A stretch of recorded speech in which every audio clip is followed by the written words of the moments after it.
નમસ્કાર વિદ્યાર્થી મિત્રો, હું શિરોયા કૌશિક વેદ ડિજિટલ એજ્યુકેશનમાં આપનું હાર્દિક સ્વાગત કરું છું. વિદ્યાર્થી મિત્રો, આ વિડીયોની અંદર આપણે ધોરણ 11 અને વિષય ગુજરાતી અને હવે તમારી જે વાર્ષિક પરીક્ષા જે આવવાની છે અને એ પરીક્ષામાં કેવા કેવા પ્રશ્ન પૂછાશે અને તમારે એનો જવાબ કઈ રીતે લખવાનો છે એનું સોલ્યુશન આપણે આ વિડીયોની અંદર નિહાળીશું. તો સૌપ્રથમ ધોરણ 11 વિષય ગુજરાતી અને વાર્ષિક પરીક્ષા કુલ ગુણ 80. હવે તમારે જે છે એ 80 ગુણનું પેપર આવશે. અત્યાર સુધી આપણે શું હતું, પ્રથમ સેમ તો કે 50 ગુણ, દ્વિતીય સેમ એ પણ 50 ગુણ, અને હવે જે વાર્ષિક પરીક્ષા છે એ આપણી 80 ગુણની રહેશે, બરોબર. અને 20 ગુણ તમારા જે ઇન્ટરનલના મળશે, એટલે એમ કરી અને 100 ગુણ તમારું થતા હોય છે. સૌપ્રથમ વિભાગ એ, નીચે આપેલા પ્રશ્નોના હેતુલક્ષી ઉત્તર લખો. 3 પ્રશ્નો હશે અને 3 ફરજિયાત નવી બ્લુ પ્રિન્ટ પ્રમાણે ગવર્મેન્ટે આપને જે નવી બ્લુ પ્રિન્ટ આપી છે એ પ્રમાણેનું આખું માળખું અને એ પ્રમાણે આપણે પ્રશ્ન જોશું. તો સૌપ્રથમ પહેલો પ્રશ્ન, નાવિક વળતો બોલ્યો રચનાના રચયિતા કોણ છે? જો તમે અભ્યાસ કર્યો છે તમને સરળ જ લાગશે, કારણ કે પહેલું જ કાવ્ય કોણ? ભાલણ, બરોબર. નાવિક વળતો બોલ્યો રચનાના રચયિતા કોણ છે? તો કે ભાલણ. પછી ચંદ્રહાસના ઘોડાના પલાણ અને મુખ મરડો કેવા છે? તો ચંદ્રહાસનું જે પલાણ છે, ઉપર બેસવા પલાણ પગે રાખવા માટેનું, ઉપર બેસવા માટેનું જે પેલું છે મુખ મોરડો, એ કેવું છે? કેવું હતું? તો કે ભાઈ રત્ન જડિત. કેવું હતું? હીરા મોતીથી જડેલું, રત્ન જડિત. નાયિકા પોતાના પતિ પાસે શું મંગાવે છે? 5મું કાવ્ય. નાયિકા પોતાના પતિ પાસે શું મંગાવતી હતી? દર્પણ, અરીસો. શું મંગાવતી હતી? અરીસો. એવું સોહામણું લાવો. પતિ એને કહે છે એવું સોહામણું, જેથી કરીને હું 16 શણગાર સજી શકું. તો કહે છે એ પોતે અહીંયા અરીસો, દર્પણ, જેને આપણે કહીએ છીએ દર્પણ મગાવે છે. જો વિદ્યાર્થી મિત્રો તમારે 11 આર્ટ્સ અને કોમર્સ બંને માટે લાગે કે ભાઈ અમારે આ બધા પ્રશ્નપત્ર PDF ને એવું જોતું હોય તો ક્યાંથી મળશે અને કેટલા પ્રશ્નપત્રો અમારે તૈયાર કરવા, કેટલા મળશે અમને, તો વિદ્યાર્થી મિત્રો એના માટે આપણે સૌપ્રથમ ધોરણ 11 વાર્ષિક પરીક્ષા કોમર્સ, બરોબર, પરિણામલક્ષી પ્રશ્નપત્રો પ્લસ તમામ પેપરનું સંપૂર્ણ સોલ્યુશન, ખાલી એક પેપરનું નહીં, તમારે જે કાંઈ તમારા ભાગમાં આવશે કેટલા, તો કે કુલ 25 પ્લસ 25 કરતાં વધારે પ્રશ્નપત્રનું સંપૂર્ણ સોલ્યુશન સાથે, અને વિષયની અંદર account, Gujarati, statistic, economic, BA, English અને SPCC, આ બધા જ વિષયથી તમારે 25 પ્લસ પ્રશ્નપત્રનું એ આખી PDF તમને મળી જશે. હવે આર્ટ્સ વાળા કહે કે અમારે શું, કોમર્સનું તો મળી ગયું અમને, હાલો તો આર્ટ્સ માટે પણ આપણી પાસે છે. તો અહીં ધોરણ 11 આર્ટ્સ, એના પણ કેટલા? 25 પ્લસ, અને એમાં પણ વાર્ષિક પરિણામ લક્ષીને ધ્યાનમાં રાખી પ્રશ્નપત્ર તૈયાર કરી. એના પણ વિષય જો ગુજરાતી, રાજ્યશાસ્ત્ર, તત્વજ્ઞાન, ઇતિહાસ, સમાજશાસ્ત્ર, મનોવિજ્ઞાન, અર્થશાસ્ત્ર, ભૂગોળ અને અંગ્રેજી, એના પણ આપણી પાસે વિષયો છે અને એના પણ કેટલા? 25 પ્લસ. હવે આ બધું તમને મળશે ક્યાંથી? તો એ બધું તમારે જોતું હોય તો પ્લે સ્ટોરની અંદર વેદ ડિજિટલ એજ્યુકેશન નામની એપ્લિકેશન છે, એમાં આવો સિમ્બોલ દેખાશે અને એ ઓપન કરશો, ઇન્સ્ટોલ કરશો એટલે આ રીતનું પેજ ખુલશે, જેની અંદર તમારે અહીં પોતાનો મોબાઈલ નંબર અને સેન્ડ ટુ OTP આટલું કરશો એટલે આ પ્રમાણે પેજ ખુલશે. અને એની અંદર અહીંયા તમારે જવાનું પેઇડ કોર્સમાં, અને પેઇડ કોર્સની અંદર જાશો એટલે તમને આ 25 પ્લસ વાળું જે પ્રશ્નપત્રનું સોલ્યુશન સાથે છે એ મળી જશે.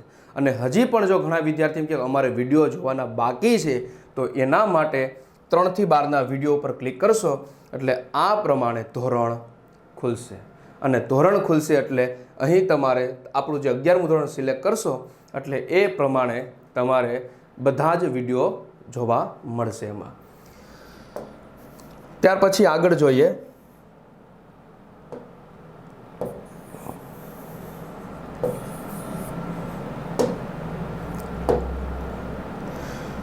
નીચે આપેલા વિકલ્પમાંથી યોગ્ય વિકલ્પ પસંદ કરી લખો.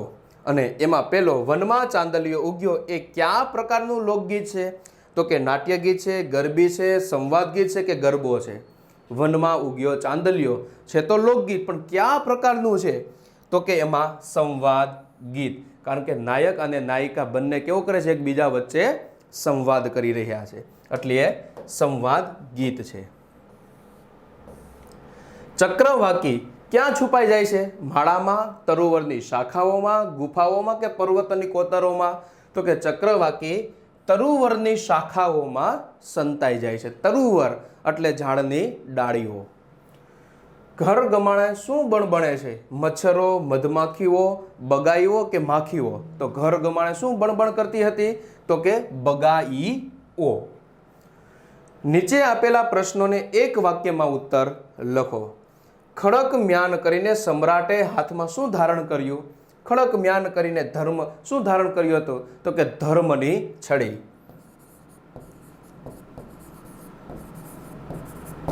ધર્મની છડી. ફળીનું ઝાડવું ક્યાં જવાની વાત કરે છે? તો કે જંગલમાં, દૂર દૂર જંગલમાં જવાની વાત કરે છે. ત્યાર પછી નીચે આપેલા પ્રશ્નોના 3-4 વાક્યમાં ઉત્તર લખો. 4 ગુણ, 2 પ્રશ્ન, બંને ફરજિયાત. કવિ હારજીત કોને ગણાવે છે? કવિ હારજીત કોને ગણાવતા હતા? 17મું કાવ્ય. કારણ કે જે સંસારના સુખ માટે પોતે જે ભોગ વિલાસો ભોગવે છે તો ખરેખર એ સાચી જીત નથી, એવી વાત એમાં કરવાની છે. લુહાર શું જોઈએ છે?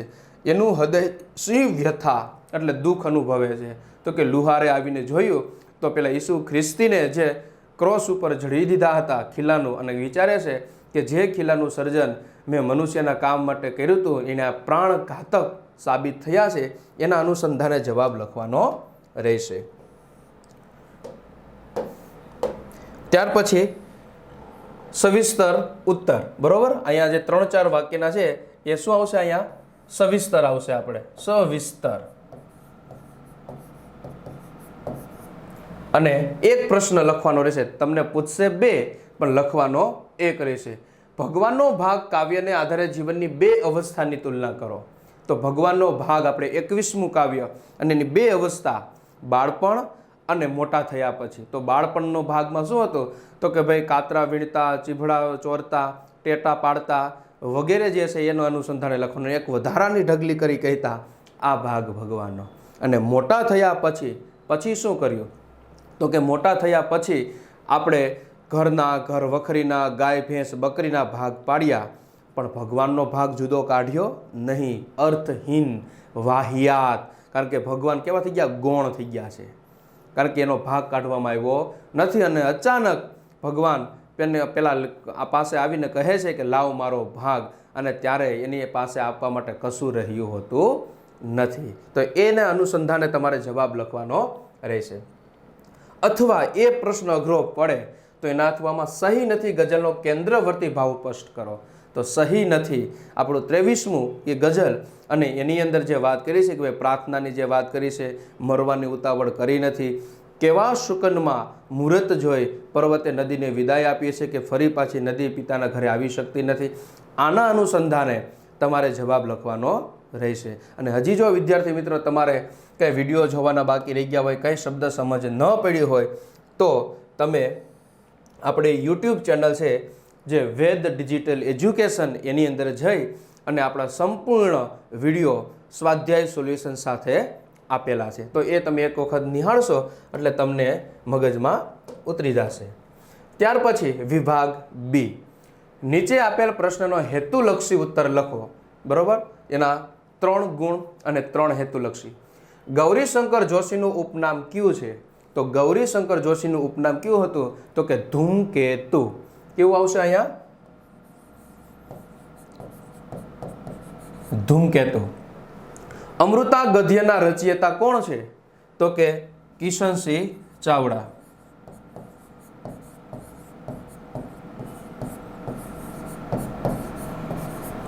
કિશનસિંહ ચાવડા. સુંદરીની શોધ કૃતિનો સાહિત્ય પ્રકાર દર્શાવો. તો આત્મકથા અંશ.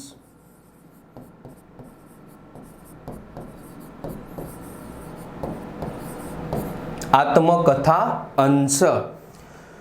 ત્યાર પછી નીચે આપેલા વિકલ્પમાંથી યોગ્ય વિકલ્પ પસંદ કરી લખો. 3 વિકલ્પ અને 3 ફરજિયાત. જમકુ જમણને પૈસા ક્યાં બાંધવા કહે છે?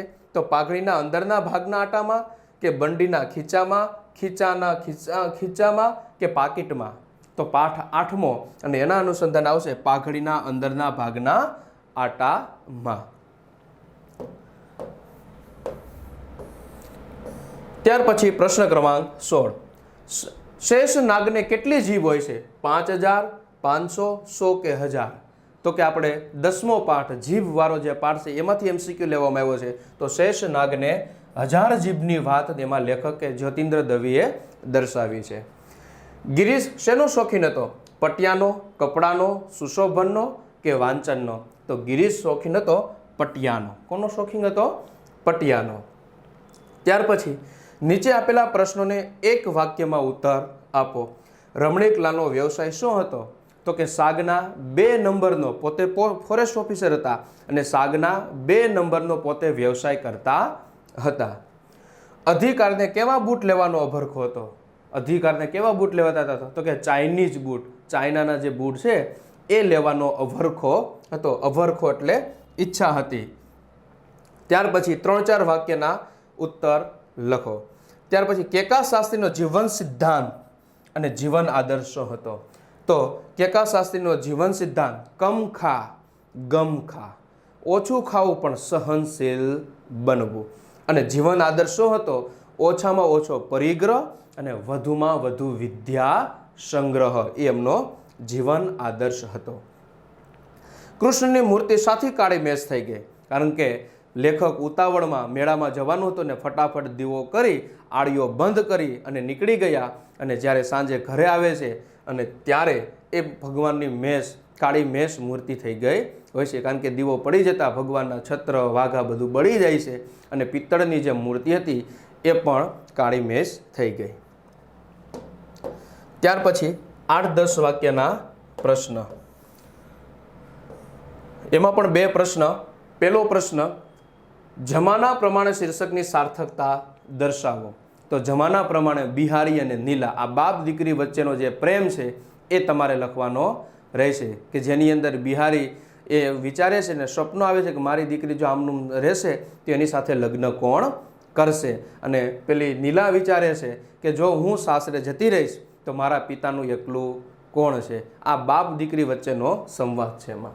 અથવા રેફરન્સ બુક લઘુકથામાંથી પ્રગટ થતું બાનું રેખાચિત્ર આલેખો. તો રેફરન્સ બુક 24મો પાઠ આપણે જેમાં લેખકને ભણાવવાની ઉત્કંઠા હતી એની માની, અને એમાં 2 વખત રેફરન્સ બુકનો ઉપયોગ થયો છે અને એ મા તરીકેનો એની જે ભૂમિકા છે એ લખવાની રહેશે. ત્યાર પછી આવશે આપણે વિભાગ સી. બરોબર. તો હજી કોઈ વિદ્યાર્થી મિત્રોને સ્વાધ્યાય સોલ્યુશનના કંઈ વિડીયો જોવાના બાકી હોય અથવા પાઠના વિડીયો જોવાના બાકી રહી ગયા હોય અને એમાં જો કંઈ પ્રશ્નમાં હોય તો એ તમે મેં એમાં સંપૂર્ણ શબ્દનું સોલ્યુશન આપેલું છે તો એમાં તમે જોઈ અને તમારું સોલ્યુશન કરી શકો. વિભાગ સી. નીચે આપેલા સમાનાર્થી શબ્દો સામ સામે શોધીને લખો. કોઈ પણ 4. અત્યાર સુધી સમાનાર્થી આપણે જોડકા તરીકે આવતા હતા પણ હવે કંઈક આ રીતે આવશે અને હવે આનો સાચો જવાબ છે એ આપણે કઈ રીતે લખવાનો છે. તો સૌ પ્રથમ પહેલાં તો વન આપ્યું છે. તો વનનું આમાંથી શું? આમાં એકેય શબ્દ ખોટો નથી, બધા સાચા જ છે પણ આડા હોડા મૂકેલા છે. તો વનનું સૌ પ્રથમ શું થશે? વન છે એનું સૌ પ્રથમ થશે જંગલ. હવે આમાં જોવાનું જંગલનું શું થશે? ભેરું થશે, કાનન થશે, પય થશે, આદિત્ય થશે કે સુધાકર થશે? તો કે હાલો ભાઈ હજી મને આમાં ડાઉટ છે કે શું થશે? આદિત્ય નથી થતું, સુધાકર નહીં થાય, પય થાય, કાન થાય, કાનન થાય કે ભેરું થાય? મને મળતું નથી. તો હું શું કરીશ? એને અટકાવી દઈશ. હવે હું બીજું લઈશ, ચાંદો. હાલો હવે ચાંદાનું અહીંથી શું થાય છે? તો કે શશી થાય છે. હવે આમાંથી ગોતો. તો આમાં હજી મને અજાણ્યું લાગે છે કે ભાઈ સુધાકર થાય કે આદિત્ય થાય, પય થાય, કાનન થાય કે ભેરું થાય? કાંઈ વાંધો નહીં. હાલો હવે આપણે ત્રીજો શબ્દ લઈએ, સૂરજ. તો કે સૂર્ય. હવે આમાંથી તો કે ભાઈ આદિત્ય નામ મેં સાંભળ્યું છે, સૂર્યનું બીજો અર્થ થાય આદિત્ય. તો અહીંથી તમે હાલો એક મળી ગયો. હવે આપણી પાસે આ 4 રહ્યા છે ઓપ્શનમાં. ભાઈબંધ. તો ભાઈબંધ તો એકદમ સરળ, મિત્ર છે. અહીંયા ભેરું છે. દૂધ. દૂધ એટલે ક્ષીર, ક્ષીર એટલે પય. હવે આપણી પાસે શબ્દ વધ્યો કાનન. અને સુધાકર. તો જંગલ એટલે અર્થ થશે કાનન અને શશી એટલે સુધાકર. તો આ રીતે તમારે જોડકા જોડવા કરતાં તમે સીધો જ અહીંયા જવાબ આ પ્રમાણે લખી નાખો, જેથી કરીને લીટા આડાહોડા ન દેખાય ને પરીક્ષક આપણા માર્ક્સ કાપી શકે નહીં. ત્યાર પછીનો ટોપિક જોઈએ હવે આપણે, વિરોધી શબ્દ. હવે અત્યાર સુધી આપણે શબ્દ આવતો પણ હવે શબ્દ નહીં આવે. હવે શું આવશે? નીચેના વાક્યમાં રેખાંકિત શબ્દના સ્થાને તેનો વિરુદ્ધાર્થી શબ્દ લખી વાક્યનો અર્થ બદલાય નહીં તે રીતે લખવાના છે. કઈ રીતે? તો કે આજથી કર્મમાં મારા રહેશે ધર્મની છડી. હવે સૌપ્રથમ આપણે શું કીધું? અહીંયા વિરોધાર્થી શબ્દ લખવાનો છે. કોનો લખવાનો છે? રેખાંકિત શબ્દનું. તો ધર્મનું શું થઈ જાય? અહીંયા અધર્મ, એનો વિરુદ્ધાર્થી. હવે શું કીધું? વાક્યનો અર્થ બદલવો ન પડે એ રીતે ફરીથી લખવાનું છે. જો હું એમ લખી નાખું આજથી કર્મમાં મારા રહેશે અધર્મની છડી, તો વાક્યનો અર્થ કેવો થઈ ગયો? ફરી ગયો. પણ આજથી કર્મમાં મારા રહેશે અધર્મની છડી નહીં અથવા ન અધર્મની છડી. અહીંયા નહીં શબ્દ ઉમેરી શકો તમે. આજથી કર્મમાં મારા ન રહેશે, આ રીતે કરી શકો.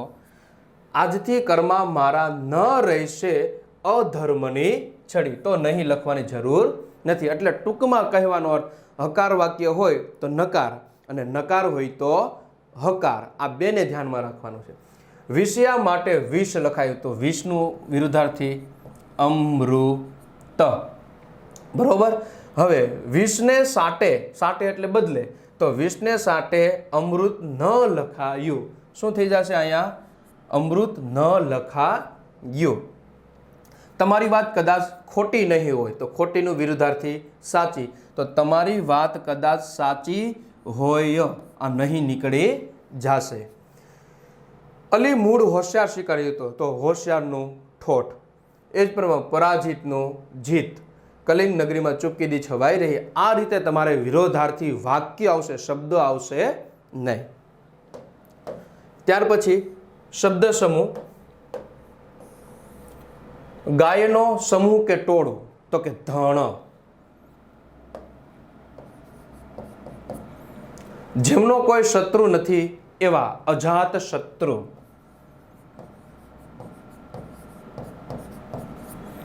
મામાનું ઘર મોસાળ અથવા મામાનું ઘર જે પિયર, માનું પિયર, આ શબ્દ પણ આપણે વાપરી શકીએ છીએ. મસાલ લઈને ચાલનારો માણસ મસાલશી. જંગલમાંથી લાકડા કાપી વેચનારો કઠિયારો. તો આ પ્રમાણે તમારે શબ્દ સમૂહ આવશે. ત્યાર પછી તળપદાર શબ્દ. મનુજ એટલે મનુષ્ય. ઈંધણ, બળતણ. નીચે આપેલા સાચી જોડણી, તો કે સૌભાગ્ય સુંદરી. તો સૌભાગ્ય નહીં આવે પણ શું આવશે? સૌભાગ્ય સુંદરી. પરિસ્થિતિ, તો બધા હસવ. પરિસ્થિતિ, આ પ્રમાણે લખવાની રહેશે. અનેકાર્થી શબ્દનો અર્થભેદ. પાણી અને પાણી, તો અહીં પાણી છે ને જળ, અને આ પાણી છે એટલે આપણો હાથ. મજૂર અને મંજૂર, તો મજૂર એટલે પેલો શ્રમજીવી, મહેનત કરે છે, અને મંજૂર એટલે કબૂલ, સ્વીકાર હોય તેવું. ત્યાર પછી રૂઢિપ્રયોગનો અર્થ આપી વાક્ય પ્રયોગ કરો. સકંજામાં લેવું, તો પકડમાં લેવું. મજા મરી જવી, આનંદ આવશે નહીં. દીવો ન રહેવો, વંશ રહેવો નહીં. ત્યાર પછી સૂચના મુજબ, નીચે આપેલા પ્રશ્નોના સૂચના મુજબ ઉત્તર લખો. સાથે ભાવનગરી ગાંઠિયા કહીએ તો અસલ ભાવનગરી ગાંઠિયા હાજર કરે. સંયોજક શોધો, તો બે વાક્યને જોડવા માટેનું ક્યાં આવશે? અહીંયા તો આવશે. શું આવશે? તો. મારા હાથથી કપ રકાબી મુખ, પ્રત્યય સુધારો. મારા હાથથી નહીં, હાથમાંથી કપ રકાબી મુખ. જીન નાચ્યા કરે છે, વિભક્તિ ઓળખો. જીન પ્રથમ વિભક્તિ કઈ આવશે આમાં? પ્રથમ. એકેય પ્રત્યય લાગ્યો નથી. હું કેમે કરી પાછો ફરી શકતો નથી. ભાવે વાક્ય બનાવો. હુંનું થઈ જશે મારાથી. શું થઈ જશે? મારાથી કેમેય કરી પાછું ફરી શકાતું, અહીં શું થઈ જશે? શકાતું, શકાતું નથી. બરોબર? એક અહીંયા ફેરફાર થશે અને એક અહીંયા, બે જગ્યાએ આ રીતે ફેરફાર કરવાનો છે. પ્રશ્નાર્થ વાક્ય બનાવવા, આટલું મોટેથી હશે તો આટલું મોટેથી કેમ, અને અહીંયા પ્રશ્નાર્થ ચિહ્ન. કેમ હશે છે? વાક્યનો પ્રકાર ઓળખો. હિચકારું કૃત્ય જોઈને કોણ બોલ્યું? કોણ અને પ્રશ્નાર્થ ચિહ્ન. તો સ્વાભાવિક છે કેવું વાક્ય થશે અહીંયા? પ્રશ્નાર્થ વાક્ય. તો આ પ્રમાણે વિભાગ સી ની અંદર તમારે જવાબો લખવાના રહેશે. ત્યાર પછી વિભાગ ડી, અને વિભાગ ડી ની અંદર સૌપ્રથમ એક કાવ્ય આપવામાં આવશે અને કાવ્યની નીચે 5 પ્રશ્નો આપ્યા છે જે તમારે એમાંથી શોધીને લખવાના રહેશે. ત્યાર પછી ગદ્યખંડ આપશે અને એ ગદ્યખંડની નીચે 5 પ્રશ્નો આપ્યા છે અને એનો જવાબ તમારે એમાંથી ગોતીને લખવાનો રહેશે. ત્યાર પછી એક સંક્ષેપીકરણ આપવામાં આવશે અને એ સંક્ષેપીકરણ છે એનું તમારે 4 ગુણ છે, એટલે 3 ગુણની અંદર એનું લખવાનું ને 1 ગુણ છે એ આપણા શીર્ષકનો રહેશે. ત્યાર પછી વિરામ ચિહ્નનો ઉપયોગ કરી અને વાક્ય ફરીથી બનાવો. એટલે આમાં તમારે વિરામ ચિહ્ન, અલ્પવિરામ, અવતરણ ચિહ્ન બધું મૂકી અને વાક્ય બનાવવાના રહેશે. અને અંતે વિભાગ ઈ, વિભાગ ઈની અંદર તમારે 4 ગુણનો એક વિચાર વિસ્તાર પૂછાશે, જેમાં વિદ્યા પુસ્તકમાં અને પર કબજામાં ધન, ભીડ પડે કામ ન આવે એ વિદ્યાને ધન. આ તમારે વિચાર વિસ્તાર લખવાનો રહેશે 4 ગુણની અંદર. ત્યાર પછી એક અહેવાલ લેખન આવશે જેમાં તમારે ધોરણ 12ના વિદ્યાર્થીઓની વિદાય સમારંભનો 100 શબ્દમાં અહેવાલ લખવાનો છે. અને ત્યાર પછી 8 ગુણની અંદર તમારે નિબંધ આવશે જે 200 શબ્દમાં લખશે. એમાં 3 નિબંધ: સ્વચ્છતા ત્યાં પ્રભુતા, પુસ્તકોની મૈત્રી અથવા પ્રદૂષણ એક સાર્વત્રિક સમસ્યા. તો આ રીતે તમારે એ નિબંધ છે એ લખવાના રહેશે. તો આ વિડીયોની અંદર આપણે જોયું કે ધોરણ 11 પ્રથમ જે પ્રશ્નપત્ર છે એનું સંપૂર્ણ સોલ્યુશન. આશા રાખું છું કે તમને આ સંપૂર્ણ સોલ્યુશન મગજમાં ઉતરી ગયું હશે. અને તેમ છતાં હજી જો ખબર ન પડે તો આગળ મેં વાત કરી એમ આપણી જે પ્લે સ્ટોરની અંદર એપ્લિકેશન છે એ એપ્લિકેશનમાંથી પેઇડ કોર્સની અંદર તમે 25+ આર્ટ્સ અને કોમર્સ બંનેના પ્રશ્નપત્રો આપણી પાસે સંપૂર્ણ સોલ્યુશન સાથે અવેલેબલ છે, એમાંથી તમે મેળવી શકશો. તો જય હિન્દ, અસ્તુ.